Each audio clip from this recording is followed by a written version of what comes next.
अस्सलाम वालेकुम स्टूडेंट्स, मैं हूं सर इश्तियाक और आज की इस वीडियो में हम करेंगे क्लास 9 के केमिस्ट्री के न्यूमेरिकल्स मॉडल पेपर के। तो न्यूमेरिकल नंबर 1 क्या है वो मैं यहाँ पर लिख देता हूँ। अब स्टूडेंट्स प्रॉब्लम नंबर 1 में क्या कहा गया है वो हम समझ लेते हैं। Calculate the number of moles in 96 gram of SO2। हमसे कहा है कि नंबर ऑफ मोल्स हमें मालूम करने हैं और हमें मास गिवन है कितना, सल्फर डाइऑक्साइड का 96 ग्राम। तो सबसे पहले हम इसका डेटा बना लेते हैं, क्या क्या चीज़ हमें गिवन है वो हम डेटा में लिख देते हैं। तो स्टूडेंट्स मास को मैंने रिप्रेजेंट करवाया है स्मॉल m से और इसकी वैल्यू है 96 ग्राम। सही है स्टूडेंट्स। और मॉलिक्यूलर मास को मैंने रिप्रेजेंट करवाया है कैपिटल M से और किसका हमें मालूम करना है, सल्फ़र डाइऑक्साइड का यानी SO2 का। तो स्टूडेंट्स सल्फ़र का मास होता है हमारे पास एटॉमिक मास 32 और प्लस की साइन लगाई मैंने। ऑक्सीजन यहाँ पर हमारे पास 2 है तो हम क्या करेंगे, 2 को मल्टीप्लाई करवाएंगे ऑक्सीजन के एटॉमिक मास से और ऑक्सीजन का एटॉमिक मास कितना होता है 16। सॉल्व कर लो इसको। 32 प्लस 16 टू ज़ा हो गया कितना 32, तो ये हमारे पास आ गया कितना 64 ग्राम। सही है स्टूडेंट्स। उसके बाद हमें क्या मालूम करना है, हमें नंबर ऑफ मोल्स मालूम करना है। नंबर ऑफ मोल्स को हम n से रिप्रेजेंट कराते हैं। तो क्या किया स्टूडेंट्स, मैंने कहा गिवन मास को मैंने रिप्रेजेंट करवाया स्मॉल m से, कितनी वैल्यू है 96 ग्राम। और मॉलिक्यूलर मास को मैंने रिप्रेजेंट करवाया है किससे, कैपिटल M से। किसका मालूम करना है, SO2 का। तो सल्फ़र का एटॉमिक मास होता है 32, प्लस की साइन लगाई मैंने। ऑक्सीजन यहाँ पर मेरे पास 2 है तो 2 को मैंने मल्टीप्लाई करा दिया ऑक्सीजन के एटॉमिक मास से जो कि होता है 16। 16 को 2 से मल्टीप्लाई कराएंगे तो आएगा हमारे पास 32 और 32 प्लस 32 हमारे पास स्टूडेंट कितना हो जाएगा, मास 64 ग्राम। तो SO2 का मास आ गया हमारे पास 64 ग्राम और हमें नंबर ऑफ मोल्स यानी n की वैल्यू हमें मालूम करनी है। सॉल्यूशन देख लेते हैं इसका।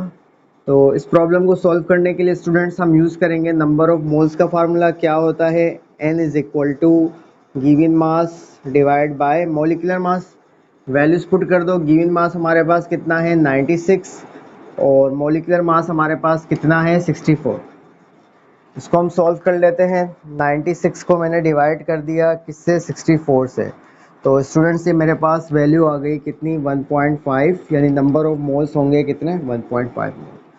तो क्या किया स्टूडेंट्स, मैंने नंबर ऑफ मोल्स का फार्मूला लगाया। इस प्रॉब्लम को सॉल्व करने के लिए क्या होता है नंबर ऑफ मोल्स का formula, n is equal to given mass divide by molecular mass. तो वैल्यूज मैंने पुट की तो नंबर ऑफ मोल्स मेरे पास आ गए कितने 1.5 मोल। आया समझ, नोट कर लो। अब हम करते हैं students problem number 2। Problem number 2 क्या है वो मैं यहाँ पर लिख देता हूँ। अब स्टूडेंट्स प्रॉब्लम नंबर 2 में क्या कहा गया है वो हम समझ लेते हैं। Calculate the molarity of a solutions containing 4 gram of sodium hydroxide in 100 ml solution. हमसे कहा है कि हमें मोलरिटी मालूम करनी है।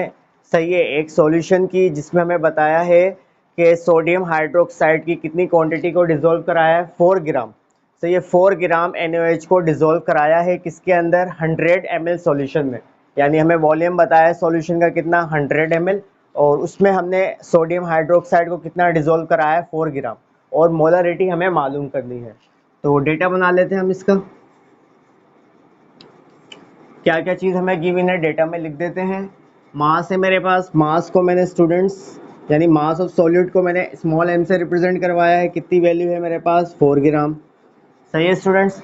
और अगर मैं मॉलिक्यूलर मास निकालूं किसका, NaOH का, तो मॉलिक्यूलर मास को मैंने कैपिटल M से रिप्रेजेंट करवाया है। तो NaOH का मास कितना आएगा, मॉलिक्यूलर मास 40 आएगा। कैसे आया मैं यहाँ आपको करके दिखा देता हूँ। NaOH तो सोडियम का एटॉमिक मास होता है 23, ऑक्सीजन का होता है 16 और हाइड्रोजन का होता है 1। इन तीनों वैल्यूज़ को ऐड करेंगे तो हमारे पास आ जाएगा 40। तो सोडियम हाइड्रोक्साइड का मास आ गया कितना 40 ग्राम। उसके बाद स्टूडेंट्स हमें क्या गिवन है, वॉल्यूम गिवन है। तो वॉल्यूम को मैंने V से रिप्रेजेंट करवाया है और उसकी वैल्यू है 100 ml और हमें क्या मालूम करना है, मोलरिटी हमें मालूम करनी है।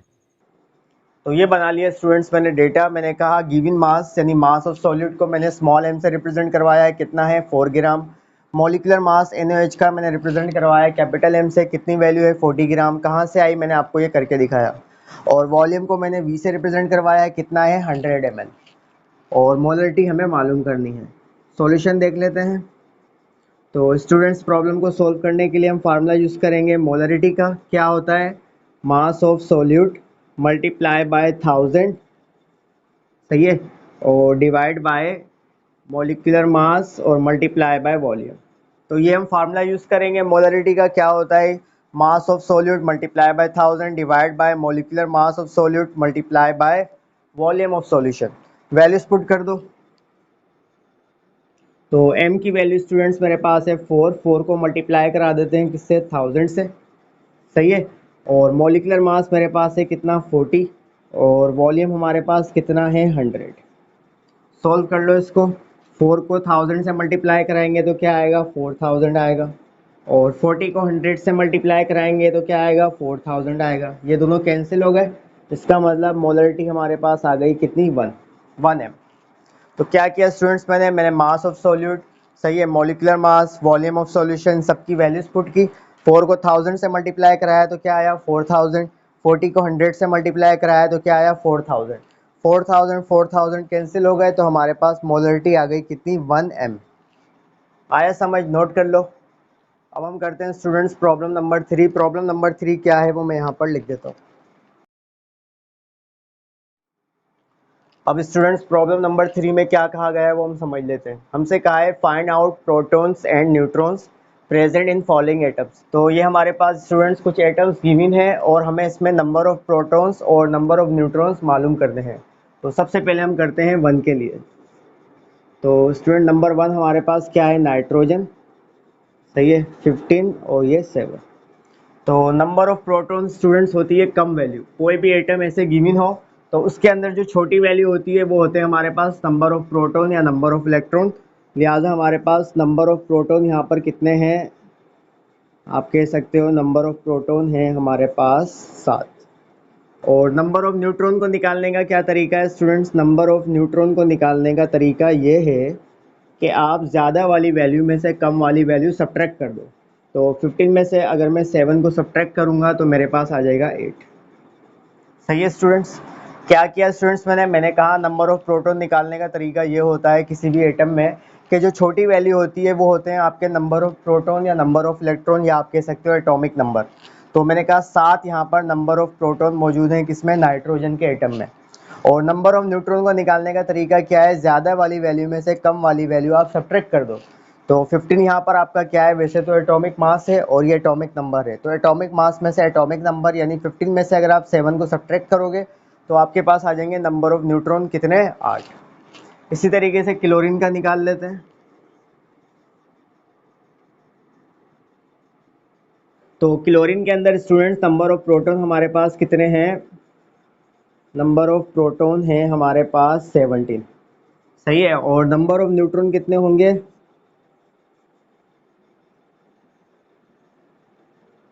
नंबर ऑफ न्यूट्रॉन होंगे 37 माइनस 17। तो ये कितना आ जाएगा स्टूडेंट्स? 20। तो क्या किया मैंने कहा क्लोरीन के अंदर नंबर ऑफ प्रोटॉन आएंगे 17, क्योंकि 17 हमारी छोटी वैल्यू है। और नंबर ऑफ न्यूट्रॉन कितने होंगे? 37 में से 17 को हम सब्ट्रैक्ट करेंगे तो हमारे पास आ जाएंगे 20। इसका मतलब नंबर ऑफ न्यूट्रॉन होंगे हमारे पास 20। थर्ड निकाल लेते हैं।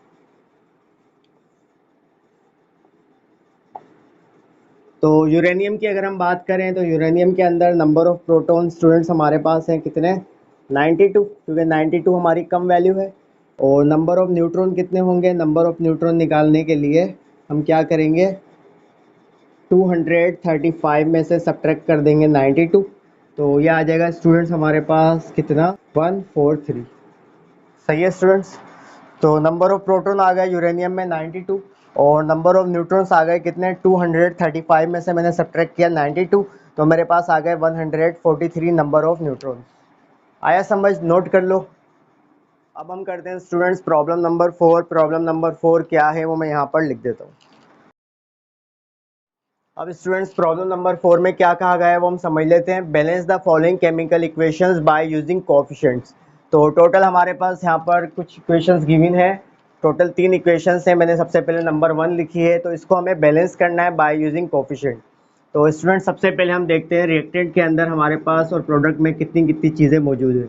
तो स्टूडेंट्स यहाँ पर नाइट्रोजन है, तो मैंने यहाँ पर लिख दिया भाई नाइट्रोजन हमारे पास रिएक्टेंट में कितने हैं? 2 हैं। और प्रोडक्ट की अगर हम बात करें तो प्रोडक्ट के अंदर नाइट्रोजन हमारे पास कितना है, 1 है। हाइड्रोजन की अगर हम बात करें तो हाइड्रोजन हमारे पास यहाँ पर कितने हैं, रिएक्टेंट में 2 हैं। और अगर हम यहाँ पर बात करें तो हाइड्रोजन हमारे पास कितने हैं, 3 हैं। तो स्टूडेंट्स नाइट्रोजन यहाँ पर 2 हैं, यहाँ पर 1 है, और हाइड्रोजन यहाँ पर 2 हैं, यहाँ पर 3 है। तो दोनों ही बैलेंस नहीं है। तो हम क्या करते हैं स्टूडेंट्स, सबसे पहले नाइट्रोजन को बैलेंस करते हैं बाय यूजिंग कोफिशिएंट। तो मैं यहाँ पर लगा दूंगा 2। तो ये मैं फिर से रीराइट करता हूँ, फिर से लिखता हूँ इस इक्वेशन को, N2 + H2 एरो, और मैंने यहाँ लगा दिया 2NH3। सबसे पहले मैंने नाइट्रोजन को बैलेंस करने की कोशिश की। अब हम देखते हैं स्टूडेंट्स के नाइट्रोजन हमारे पास यहाँ पर कितने हो गए, 2 हो गए। यहाँ भी कितने हैं, 2 हैं। तो एक बार चेक कर लेते हैं। मैंने कहा नाइट्रोजन यहाँ पर 2 हैं और यहाँ भी कितने हैं, 2 हैं।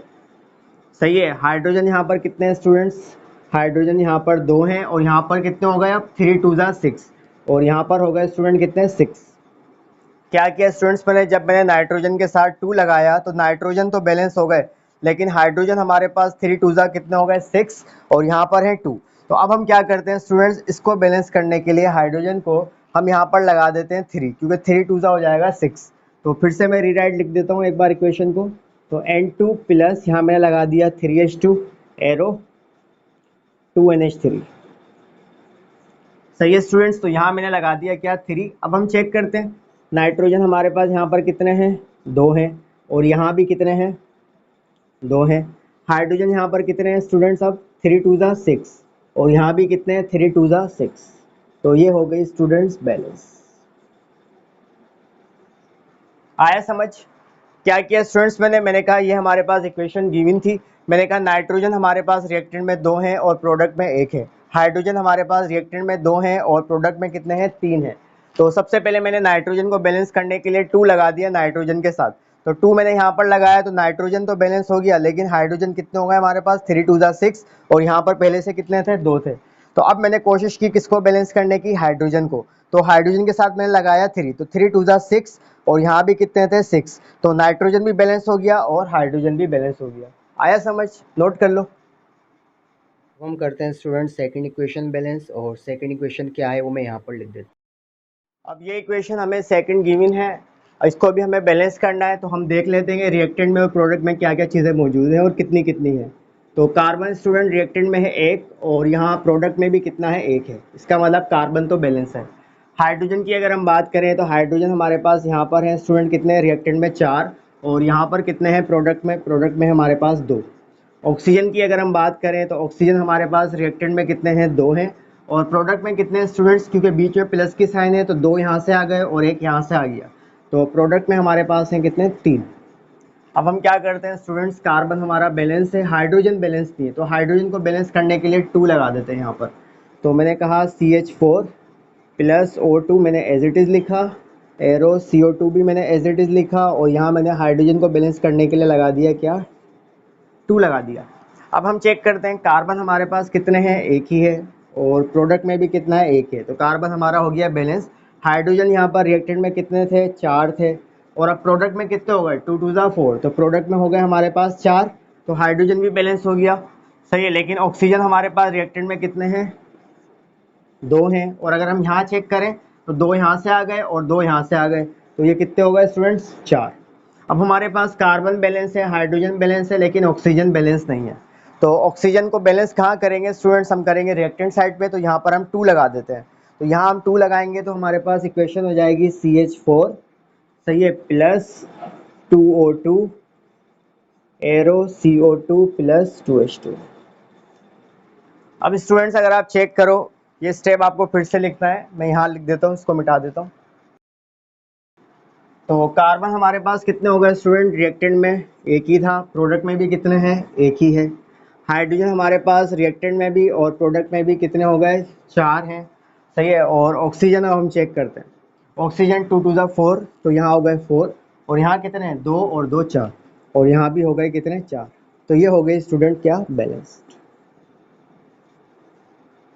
तो क्या किया स्टूडेंट्स, मैंने कहा इस इक्वेशन को हमें बैलेंस करना था। कार्बन हमारे पास यहाँ पर 1 है और प्रोडक्ट में भी 1 है, तो कार्बन तो बैलेंस है। हाइड्रोजन यहाँ पर हमारे पास रिएक्टेंट में 4 है, प्रोडक्ट में हमारे पास कितने हैं, 2 हैं। ऑक्सीजन हमारे पास रिएक्टेंट में 2 हैं और प्रोडक्ट में 2 + 1 कितने हो गए, 3 हो गए।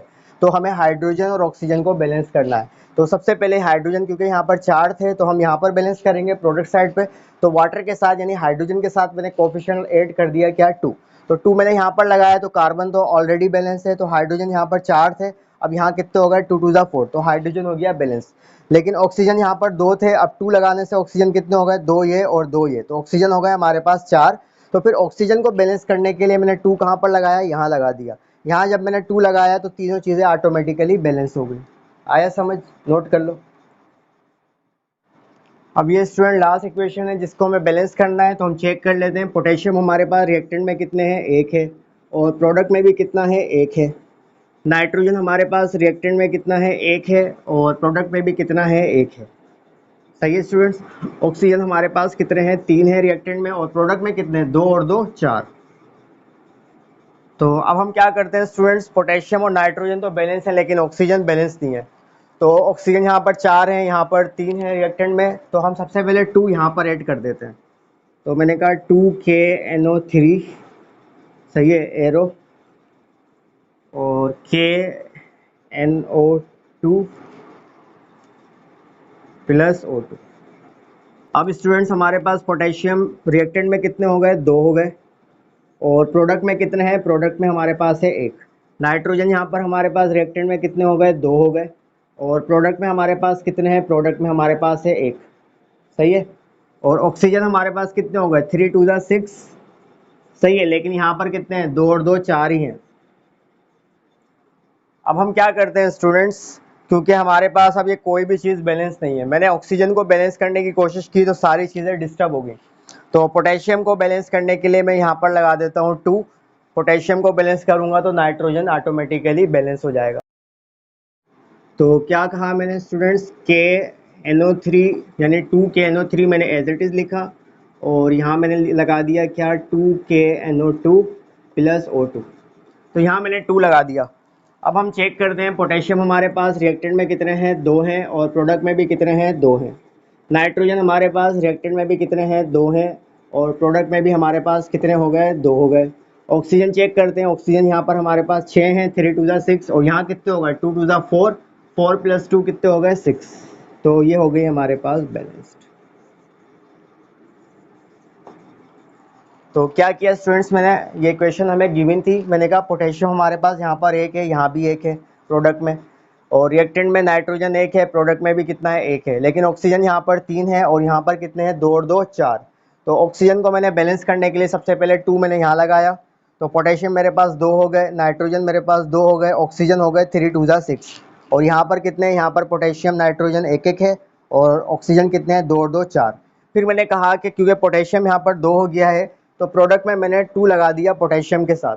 जब मैंने पोटेशियम के साथ यहाँ पर 2 लगाया प्रोडक्ट में, तो मेरे पास पोटेशियम रिएक्टेंट में और प्रोडक्ट में कितने हो गए, 2 2 हो गए। नाइट्रोजन यहाँ पर रिएक्टेंट में भी 2 हैं, प्रोडक्ट में भी कितने हो गए, 2 हो गए। ऑक्सीजन कितने थे, 6 थे, और यहाँ पर काउंट करो 2 लगाने के बाद कितने हो गए, 2 2 4, 4 प्लस 2 6। इसका मतलब ये हो गई बैलेंस। आया समझ, नोट कर लो। तो स्टूडेंट जितने भी न्यूमेरिकल थे क्लास 9 केमिस्ट्री के मॉडल पेपर में, वो सारे के सारे मैंने आपको करा दिए।